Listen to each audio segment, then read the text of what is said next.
Hello and welcome. Myself Patil Pandurang Shesharao, student of Sri Shivaji Law College, Parbhani.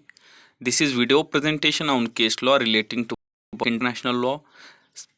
Presentation submitted to Dr. Rajesh Deshmukh, Sir, Assistant Professor, Sri Shivaji Law College, Parbhani. The title of the case is India versus Pakistan Jadhav case. Prior to trial, the detention and the trial of Indian national Mr. Kulbhushan Sudhir Jadhav on the charges of espionage by the Pakistani military court and sentenced him to the death by military court in Pakistan. And due to that sentence, India went to International Court of Justice, arguing that Mr. Jadhav had not been informed of his right under Article 36 of the Vienna Convention on Consular Relations. There was the violation from the Pakistani side regarding the violation Vienna Convention on Consular Relations.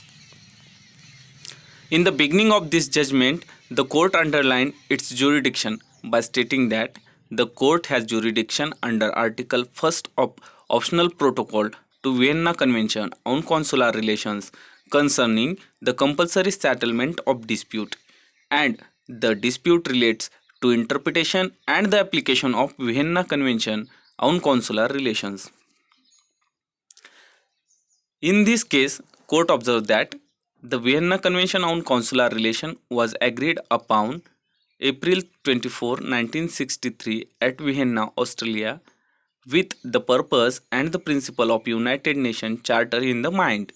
There are international treaty came into existence which define the framework for the consular relations between the sovereign state of the international system. Article 36 of the Vienna Convention on Consular Relations and Article 1st of Optional Protocol are relevant for this case.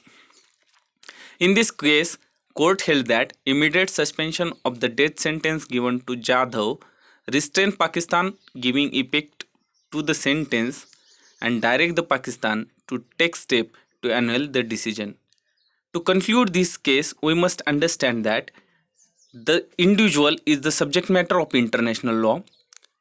There is the Vienna Convention, and the convention is the source of international law.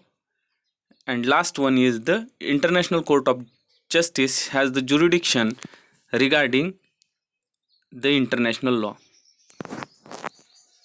Thank you.